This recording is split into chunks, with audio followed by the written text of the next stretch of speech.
आमूलचूर परिवर्तन आया है। इस देश की राजनीति से परिवारवाद, जातिवाद, तीनों नासूरों को उखाड़कर फेंकने का काम ये 3 सालों में हुआ है। मैं मानता हूं कि देश की राजनीति के लिए बड़ा शुभ संकेत है। 70 साल की आज़ादी में कुछ बातें जो अचीव नहीं कर पाए वो इन 3 सालों में अचीव कर पाए हैं, और इसीलिए हमने इन 3 साल के हमारे लोक संपर्क के अभियान का नारा बनाया है, साथ है, विश्वास है, हो रहा विकास है। 3 साल पहले जब नरेंद्र मोदी जी को एनडीए के सांसदों ने नेता चुना, उस वक्त मोदी जी ने कहा था कि ये जो सरकार बनने जा रही है वो सरकार गरीबों की सरकार होगी, दलितों की सरकार होगी, पिछड़ों की सरकार होगी, आदिवासियों की सरकार होगी, महिलाओं और युवाओं की सरकार होगी। ये सरकार पारदर्शी तरीके से चलेगी, ये सरकार निर्णायक तरीके से चलेगी, और ये सरकार देश के गौरव को दुनिया में प्रस्थापित करने के लिए प्रयत्नशील रहेगी। और मैं मानता हूं कि नरेंद्र मोदी जी के नेतृत्व में जो सरकार चली है उसने ये सभी बातों को पूरा करने का काम 3 साल के अंदर किया है।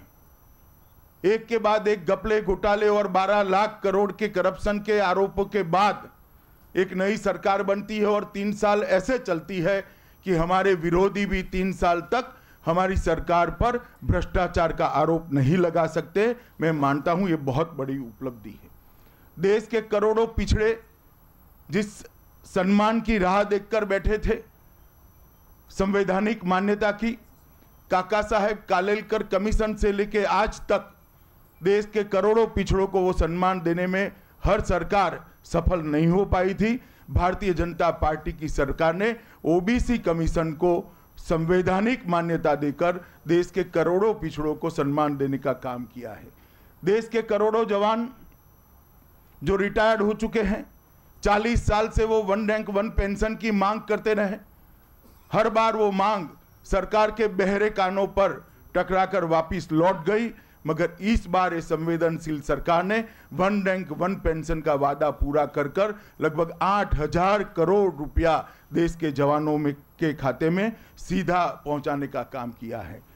सैटेलाइट अंतरिक्ष की दुनिया में अब तक 1, 2, 5, 6 सैटेलाइट छोड़कर भारत के वैज्ञानिक संतुष्ट नजर आते थे, मगर 3 साल के बाद एक ऐसा दिन देश के अंतरिक्ष के इतिहास में आया कि एक साथ 104 सैटेलाइट को अंतरिक्ष में भारत ने अंतरिक्ष के क्षेत्र में ग्लोबल लीडर बनने की दिशा में आगे बढ़े। देश की सीमाओं की सुरक्षा के लिए पॉलिटिकल विल का परिचय कभी नहीं दिया गया था।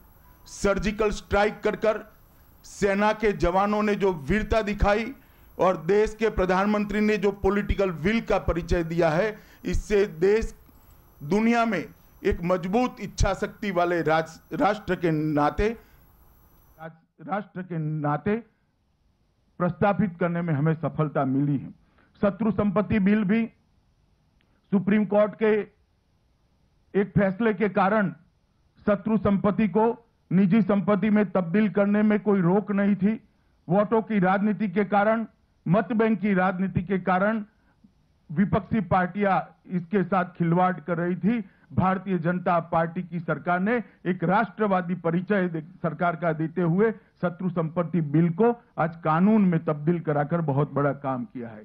कठोरता से 1 रैंक 1 पेंशन का एक साहसी निर्णय लिया गया, नोटबंदी का एक साहसी निर्णय लिया गया, और उसके पीछे ही सेल कंपनियों पर एक प्रकार से तबाही बुलाकर भारतीय जनता पार्टी की सरकार ने काले धन को निरस्त करने के लिए बहुत बड़ा कदम उठाया है।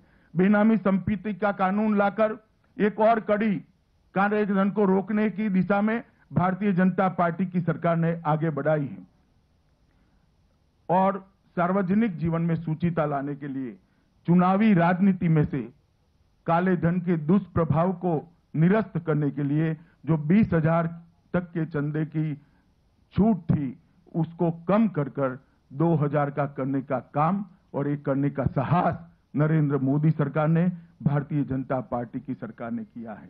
चुनाव सुधार का एक नया सोच प्रधानमंत्री जी ने देश के सभी राजनीतिक दलों के सामने और देश की जनता के सामने रखा है कि पंचायत से लेकर पार्लियामेंट तक सारी चुनावी व्यवस्था का चुनाव एक ही दिन हो और हर 5 साल बरोबर उसी दिन चुनाव होते रहे। इस प्रकार की एक नई व्यवस्था को एक चर्चा का प्लेटफॉर्म देने का काम भारतीय जनता पार्टी के प्रधानमंत्री ने किया है। एक राष्ट्र एक कर, जीएसटी देश के सभी उद्यमियों के लिए, व्यापारियों के लिए एक स्वप्न बना हुआ था। भारतीय जनता पार्टी की सरकार ने, नरेंद्र मोदी सरकार ने सभी दलों को साथ में लेते हुए जीएसटी को पारित कर कर मैं मानता हूं कि बहुत बड़ा काम किया है। 1100 से ज्यादा कानून जो अप्रासंगिक बन गए थे, इरिलेवेंट बन गए थे, इसको रिपील कर कर कानून के जंगल को कम करने का काम भारतीय जनता पार्टी की सरकार ने किया है।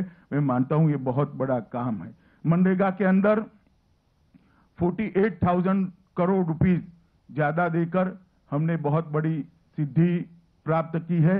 देश के गरीब के लिए एक बहुत बड़ा राहत का काम हुआ है। भीम ऐप आज दुनिया का डिजिटल ट्रांजैक्शन में सबसे पॉपुलर ऐप बनकर रहा है। भीमराव अंबेडकर जी के नाम के साथ उसको जोड़कर नरेंद्र मोदी जी ने अंबेडकर जी के अर्थशास्त्रीय नाते जो गुण था उसको दुनिया के सामने लाने का काम किया है। ये सरकार संवेदनशील सरकार है मित्रों। विकलांगों को दिव्यांग जन का नाम देना और उसके लिए कानून बनाना, मैं मानता हूं देश के करोड़ों दिव्यांगों को सम्मान दिलाने लायक काम ये सरकार ने किया है।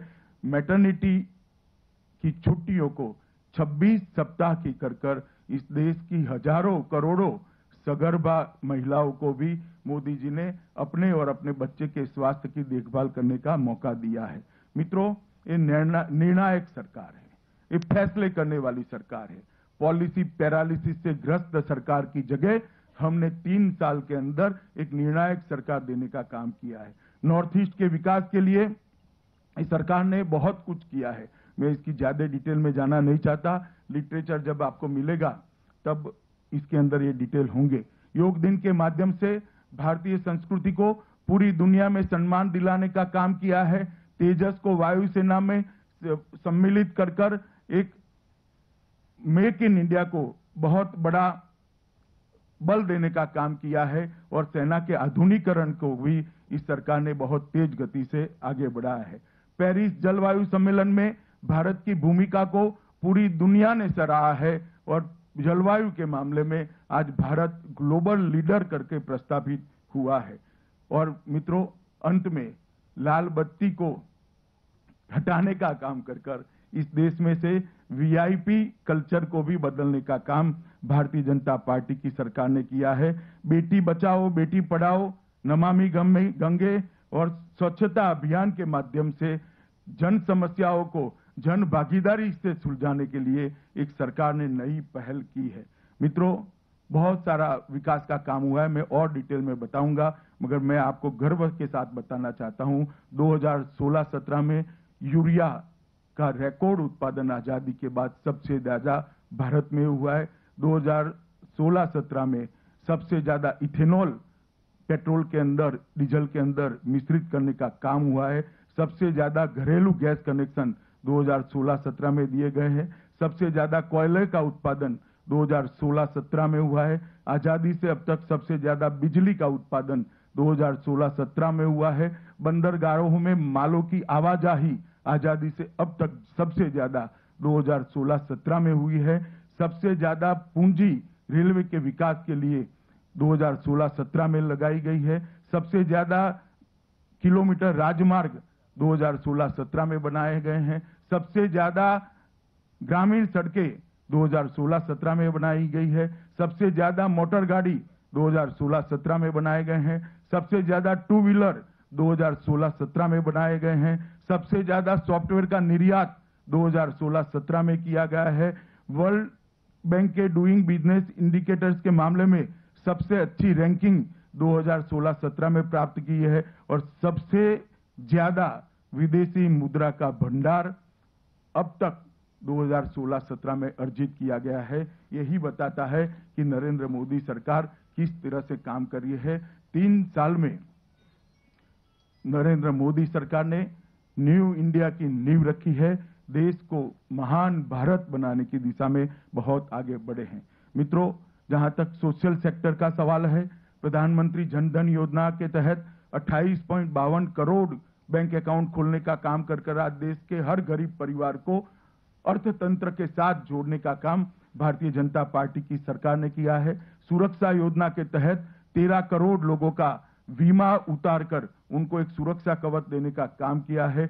2 करोड़ लोगों को, गरीब लोगों को गैस का चूल्हा पहुंचाकर उनकी झोंपड़ी में से धुएं को गायब करने का काम नरेंद्र मोदी सरकार ने किया है और 5 करोड़ लोगों को गैस देने का 2019 के पहले लक्ष्यांक तय किया है। गिव इट अप के तहत 1 करोड़ 5 लाख लोगों ने अपनी सब्सिडी स्वतः ही छोड़ दी है। जनरिक दवाओं और अमृत स्टोर के माध्यम से गरीब को अपने स्वास्थ्य लाभ का अधिकार देने का काम भारतीय जनता पार्टी की सरकार ने किया है।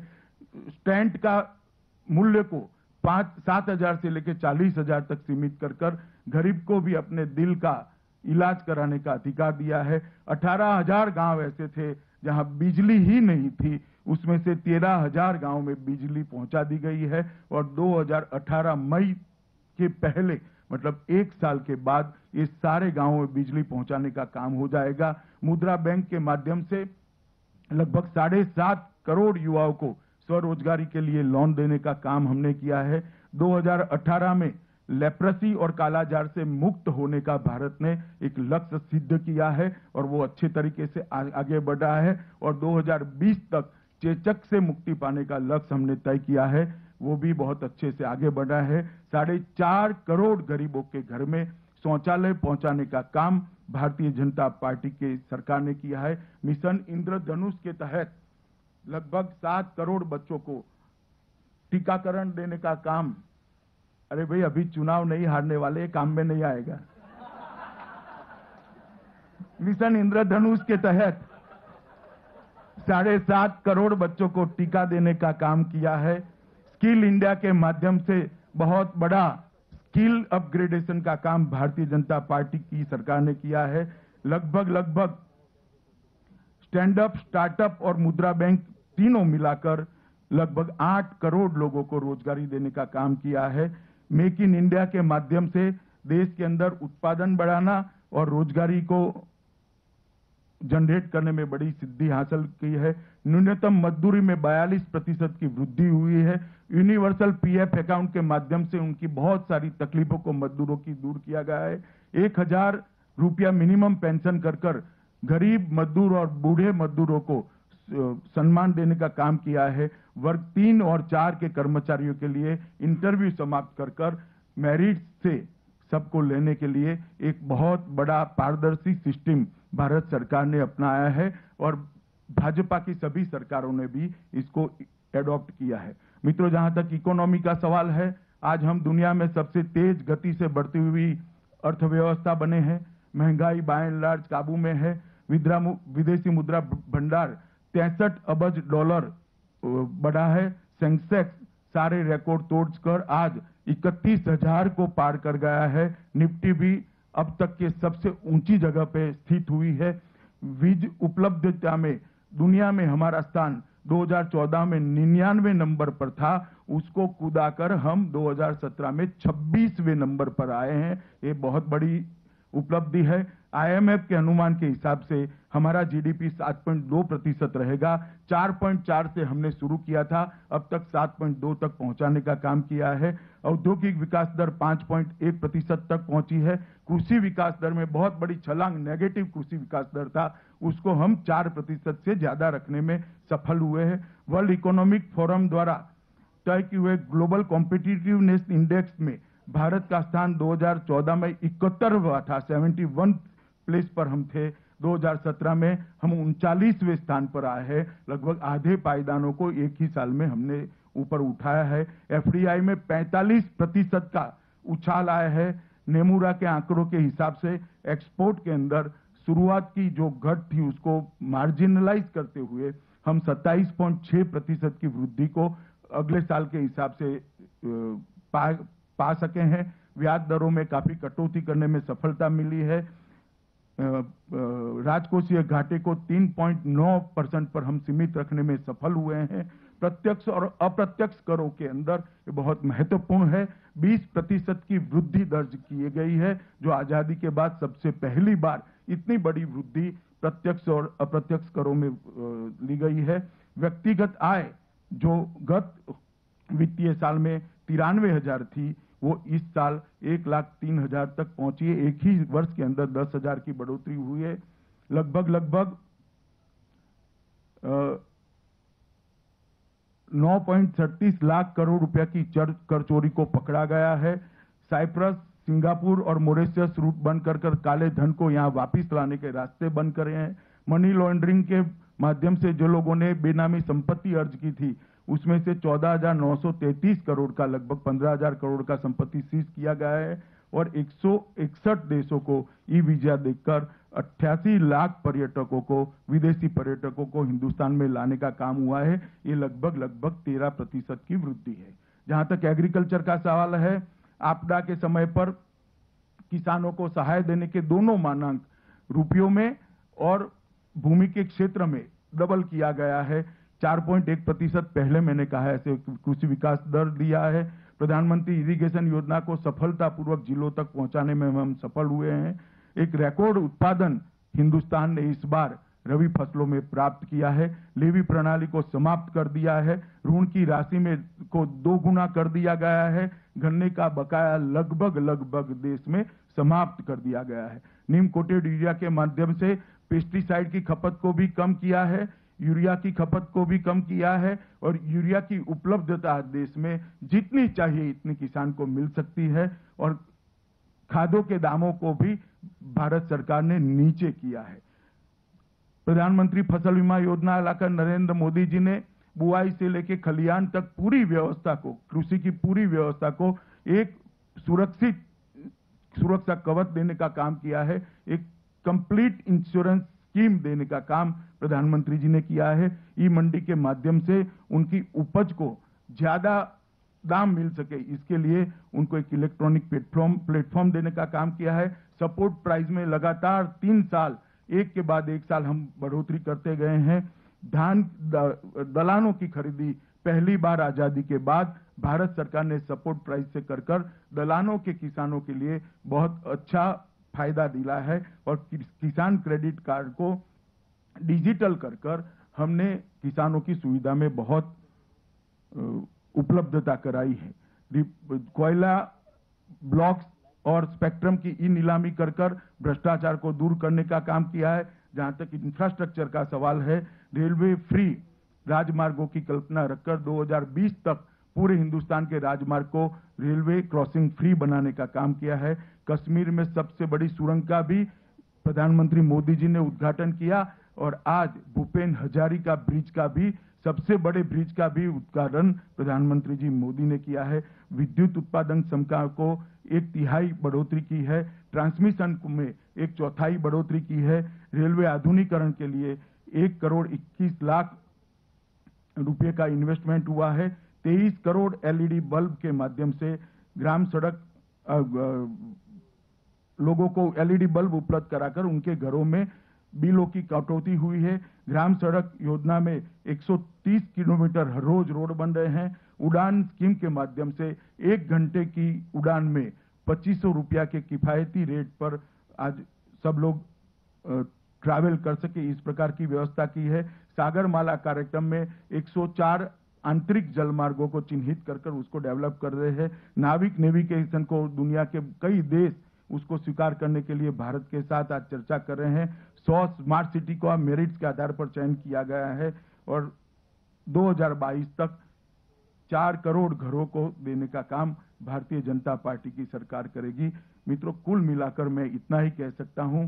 आपके सवालों में आएगा कि कांग्रेस ने ये कहा है, कांग्रेस ने वो कहा है, मगर मैं बता देता हूं, आप सभी की टिप्पणियां, विपक्ष की टिप्पणियां, स्तंभ लेखकों के कटार लेख, ये सारी चीजों का बहुत महत्व है सार्वजनिक जीवन में, लोकतंत्र में।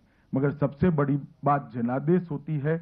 2014 के चुनाव के बाद जितने भी चुनाव हुए सब चुनावों में भारतीय जनता पार्टी ने अपने जनाधार को बढ़ाया है, ज्यादातर चुनावों में विजय प्राप्त की है। ये नरेंद्र मोदी सरकार को भारत की जनता का सर्टिफिकेट है। देश की जनता मानती है कि ये सरकार गरीबों की सरकार है। देश की जनता मानती है कि सरकार देश के गौरव को बढ़ाने वाली सरकार है। देश की जनता मानती है ये पारदर्शी सरकार है। देश की जनता मानती है ये निर्णायक सरकार है। और देश की जनता मानती है नरेंद्र भाई आजादी के बाद के सबसे लोकप्रिय लोक नेता बनकर उभरे हैं। ये 3 साल की बातों में सिद्ध हो गया है। मुझे इतनी ही बात करनी थी, अब आराम से आप बात करिए। एक मिनट एक करके भी लेंगे तो अच्छा रहेगा।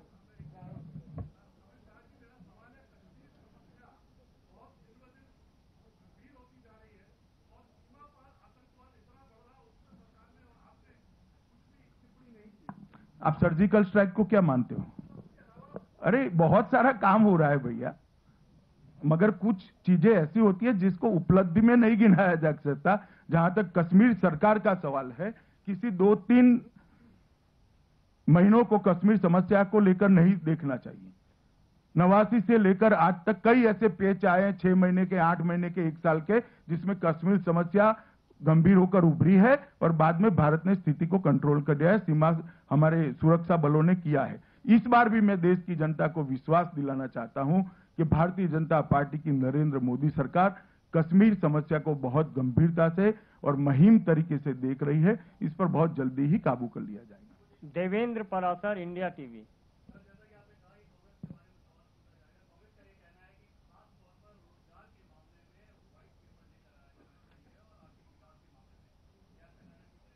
उन्होंने 10 साल तक निकाला होता तो शायद सरकार न गई होती। मित्रों, मैंने बताया है हमने रोजगार का वो एक नया दृष्टिकोण देने का प्रयास किया है। 125 करोड़ के देश को नौकरियों से रोजगार देना असंभव होता है और हम सब ने नजर को विकसित करना पड़ेगा। हमने लगभग 8 करोड़ लोगों को स्वरोजगार देने का प्रयास किया है और नौकरियों की उपलब्धता के सटीक आंकड़े निकालने का सिस्टम भी उपलब्ध नहीं है। पूर्णिमा जोशी।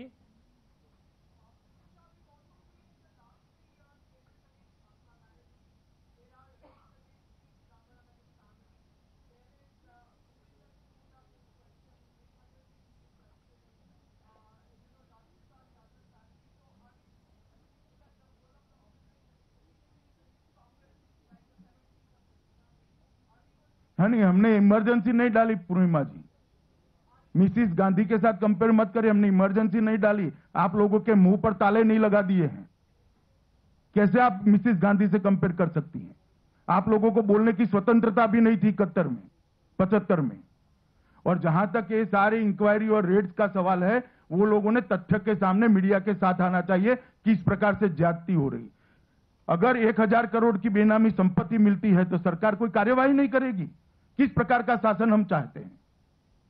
अगर ये बात गलत है तो उन्होंने मीडिया के सामने रखनी चाहिए। वो ये नहीं रखते कि 1000 करोड़ की संपत्ति नहीं है। नारदा के अंदर पूरी दुनिया ने देखा है, तृणमूल कांग्रेस के नेता कैमरे का सामने पैसे लेते हैं, शर्ट पहने बगैर पैसे लेते हैं, आधा शरीर उगाड़ा है, वो खुला है और पैसे लेते हैं, और बाद में वो अपेक्षा करेंगे कि हम कार्यवाही न करें। वेंकट।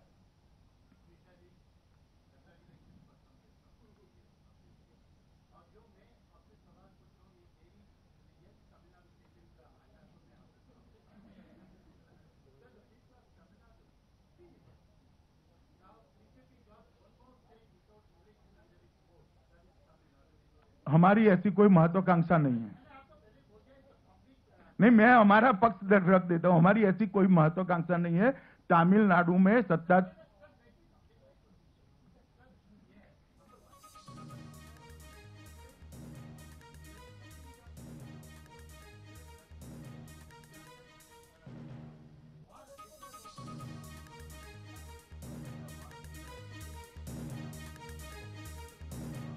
नहीं, मगर इसमें मेरे व्यू का कोई सवाल नहीं है।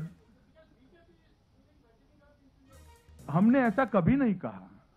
रजनीकांत जी राजनीति में आना चाहते हैं तो उसका स्वागत है। मैं राजनीति शब्द प्रयोग कर रहा हूं, बीजेपी नहीं कर रहा हूं। सुजीत और वो निर्णय रजनीकांत जी ने करना है। सुजीत ठाकुर। जरा हंसा लो सबको।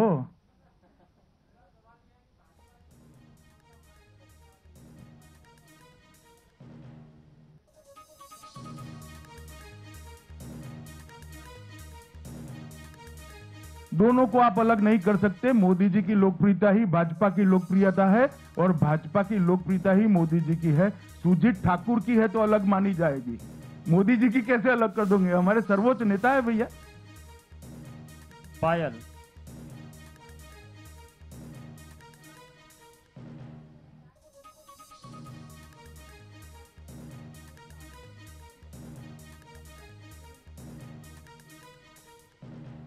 देखिए, बड़ी दुर्भाग्यपूर्ण बात है।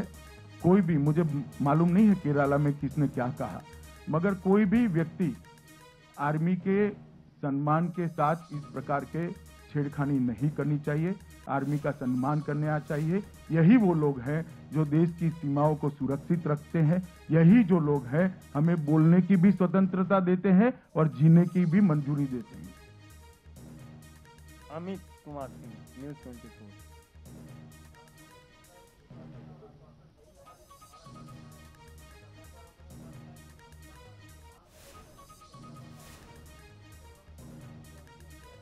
नहीं, अब कांग्रेस का इसने चुनाव के हार के बाद क्या नाम रखा है वो भी तो पूछो उनको। भैया ऐसा है, उन्होंने ये भी कहा है कि हमारे किए हुए कामों का ये लोग क्रेडिट ले रहे हैं, मगर उनके किए हुए कामों का क्रेडिट उनको क्यों नहीं मिला? अब 3 साल के बाद हमें मिल रहा है। इस तरह की बातों का कोई मतलब नहीं है, उनको कुछ तो बोलना पड़ेगा।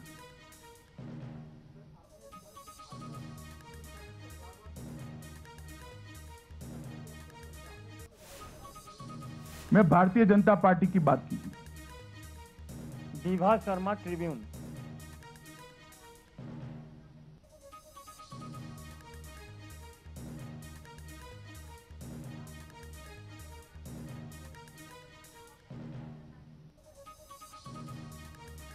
अरे बहुत सारी चीजें रखी है, अभी ये समय नहीं है बताने का, मगर मैं इतना कहना चाहता हूं कि एक महान भारत को बनाने की नींव डालने का काम प्रधानमंत्री नरेंद्र मोदी ने कर दिया है। एक मार्ग प्रशस्त हुआ है। इस मार्ग पर तेजी से भारतीय जनता पार्टी आगे बढ़ेगी और देश को आगे ले जाएगी। एक मिनट अनुराग जी। अर्चिस मोहन।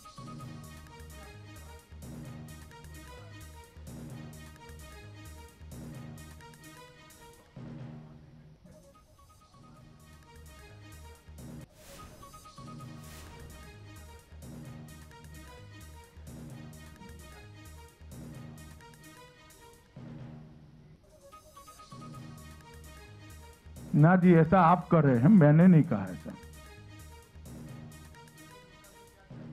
अरे भाई, अब कहां गई है अभी नौकरियां? ये तो अखबार की रिपोर्ट है। आप अखबार की सारी रिपोर्टों को सच मानते हैं क्या? जनता नहीं मानती जी। अदिति।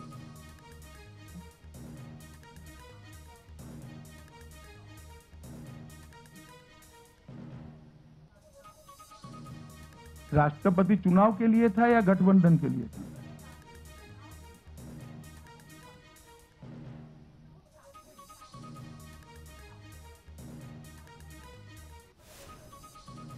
अब मेरा टिप्पणी देना इसमें उचित नहीं है।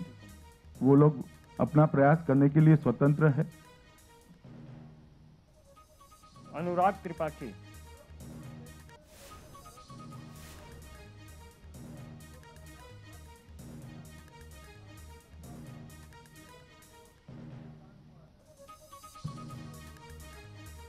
देखिए, हर चीज को योगी सरकार ने प्रॉम्प्टली टैकल किया है, चाहे मथुरा की घटना हो, चाहे जेवर का कांड हो, चाहे सहारनपुर हो। और ये जो अभी अभी सरकार बदली है, प्रशासनिक फेरबदल भी बहुत जल्दी से योगी जी ने किया है। थोड़े समय में कंट्रोल आ जाएगा, मगर प्रॉम्प्टली कठोर कदम उठाने का काम योगी आदित्यनाथ सरकार ने किया है।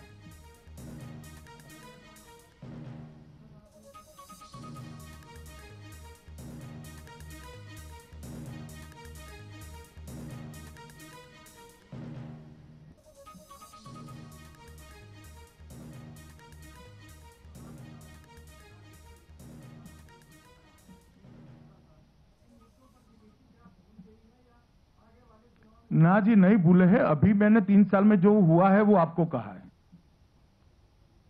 रवीश तिवारी।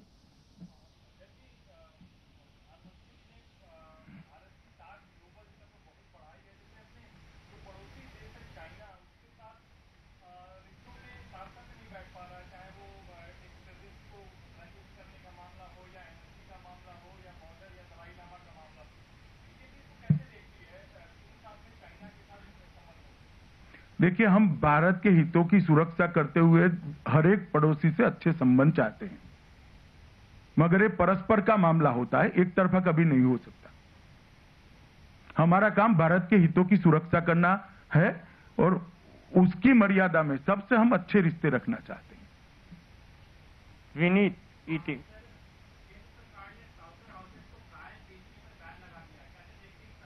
कहां से लाए यहाँ पे?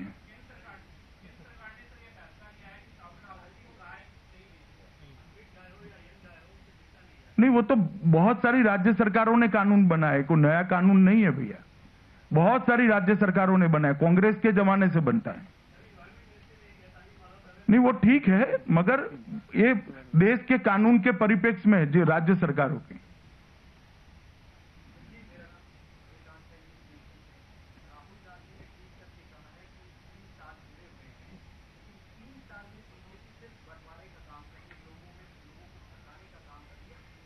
नहीं भैया, कांग्रेस के बंटवारे के लिए हमें जिम्मेदार नहीं ठहराना चाहिए। अमित श्रीवास्तव।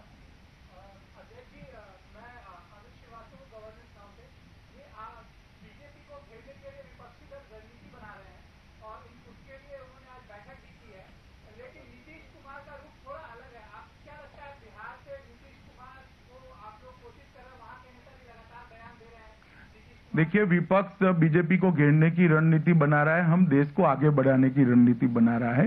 ये दोनों में मूलभूत अंतर है। वो नीतीश कुमार जी से हमें तो कुछ संदेश नहीं, आपको कुछ मिला हो तो बता दो। अनामिका रत्ना।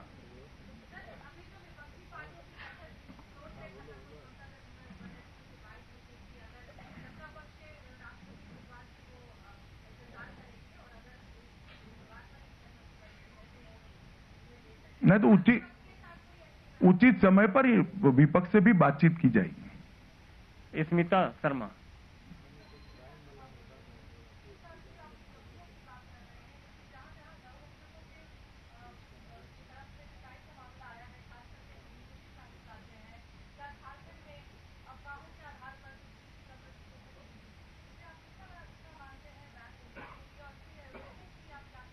रोकने के लिए एक भी घटना ऐसी नहीं है जहां पुलिस एक्शन नहीं लिए गए। कठोर से कठोर पुलिस एक्शन इमीडिएट सभी सरकारों ने लिए हैं और उस पर कार्यवाही भी हो रही है। हिमांशु आज तक।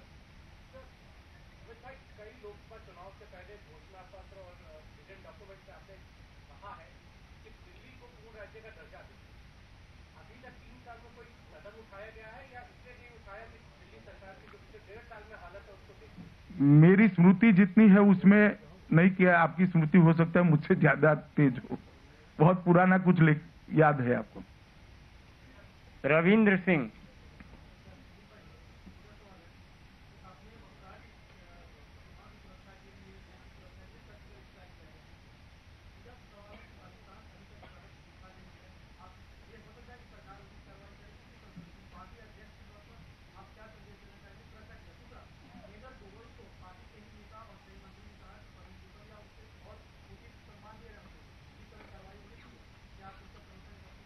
नहीं, देखिए, मेजर गोगोई ने जो काम किया है वहां से चुनाव अधिकारियों को और जम्मू कश्मीर पुलिस के जो जवान थे उसको बचाकर कुशलता से वापस लेने का, इसका मैं एप्रिसिएशन भी करता हूं और समर्थन भी करता हूं।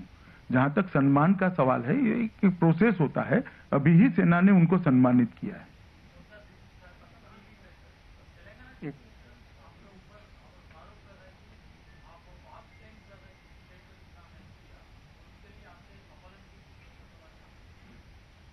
मैंने जो किया है उसमें से एक चीज बता दे कि ये नहीं हुआ है। इतना स्पेसिफिक, मैंने तो स्पेसिफिक बात की है कि हमने ये किया है, वो किया है, वो ये किया है, हैं? आंकड़े छोड़िए ना, मैंने जो किया है वो है, आप स्टडी कर आओ, मैं तुरंत ही रिस्पॉन्स करूंगा अगर वो सच कह रहे, वरना ये सवाल जाकर उनको पूछो। प्रवेश जी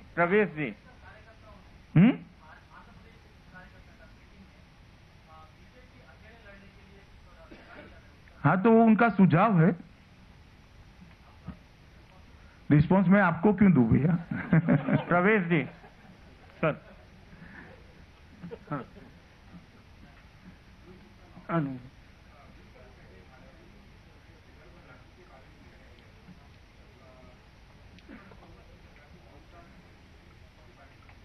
नहीं, अभी ऐसी कोई बात हमारी विचारणा में नहीं है। उषा श्रीवास्तव पायनियर।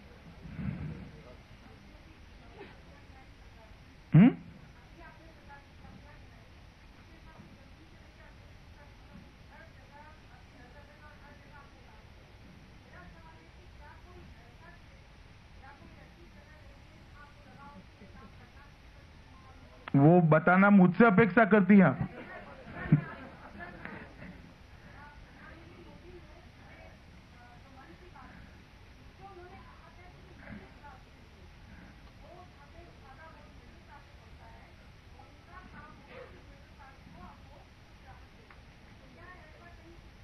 ये सारी चीजें मिडिल क्लास की है, जेनरिक दवाइयां, अमरू स्टोर, स्टैंड का किराया कम करना, मुद्रा बैंक योजना, सारी चीजें मिडिल क्लास के लिए ही है? अरे दवाई मिडिल क्लास को नहीं मिलेगी? दिल का दौरा पड़ने की स्थिति एडवांस में मालूम पड़ेगी तो स्टेंट मिडिल क्लास नहीं लगाएगा? ये सारी चीजें मिडिल क्लास के लिए है। बिजली पहुंचेगी तो मिडिल क्लास में अंधेरा रहेगा क्या? ये मैं स्पेसिफिक ही कह रहा हूं कि मिडिल क्लास के लिए भी है। नीरज जी ब्रिजेंद्रनाथ सिंह। देखिए, इसको बहुत सारे विपक्ष के लोगों को मैंने देखा अलग अलग तरीके से, और कुछ जर्नलिस्ट दोस्त भी अलग अलग तरीके से व्यंग्यात्मक तरीके से पूछते हैं। मगर मेरा आप सबसे अपील है कि जो 2 करोड़ महिलाओं के घर में गैस पहुंचा है, उनको जाकर पूछे तो उनको लगता है कि अच्छे दिन आ गए हैं। जिन 4.5 करोड़ घर में शौचालय पहुंचा है, उसकी 16 साल की बच्ची को जाकर पूछे, अब खुले में शौच क्रिया के लिए नहीं जाना पड़ता है, एक टॉयलेट बन गया है, तो उसको लगता है कि अच्छे दिन आ गए हैं। एक नाई का बेटा है, उसको कभी बैंक से लोन नहीं मिलता था, उसको 50,000 का लोन मिल गया है मुद्रा बैंक के तहत, उसको लगता है कि अच्छे दिन आ गए हैं। एक बच्ची है जो ब्यूटी पार्लर का ब्यूटिशियन का कोर्स करी है, ब्यूटी पार्लर बनाने के लिए लोन नहीं मिलता था, उसको 5 लाख मिल गया है, उसको लगता है कि अच्छे दिन आ गए हैं।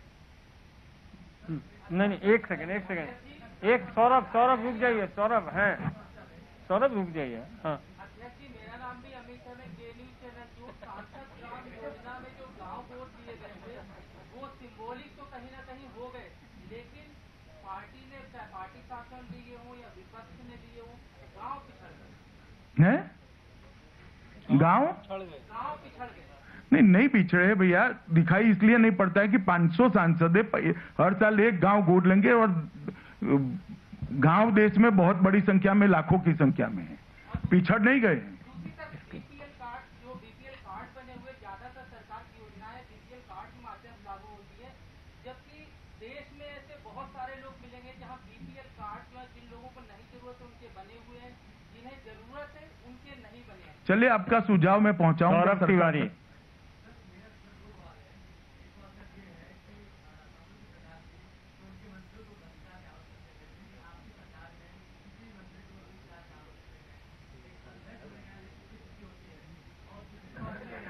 यार तुम्ही ने जवाब दे दिया। बहुत खुशी होती है। अनूप जी देखिए, नक्सल समस्या पर भारतीय जनता पार्टी की सरकार ने दोनों फ्रंट पर बहुत अच्छा काम किया है। जहां जहां नक्सल समस्या है वहां के विकास के लिए भी बहुत अच्छा काम किया है। एक खदानों के फंड की रचना की है, जो डेवलपमेंट, वो जिले के डेवलपमेंट के लिए होता है, उसमें 6,000 करोड़ रुपया नक्सल प्रभावित क्षेत्रों में भारतीय जनता पार्टी की सरकार ने भेजा है। तो विकास के मामले में भी कर रहे हैं, और हमारी सरकार का गृह मंत्रालय कठोरता से नक्सल प्रभावित एरिया में उसको नकेल कसने के लिए काम कर रहे हैं और अच्छे परिणाम भी मिले हैं। मगर ये लड़ाई है, कभी कभार घटनाएं होती है, मगर हमने बहुत प्रभावी तरीके से नक्सल समस्या पर काबू पाने का काम किया है। चलो मित्रों, धन्यवाद। अब आप सवाल बनाने लगे हो, आपके सवाल समाप्त हो गए। बहुत बहुत धन्यवाद।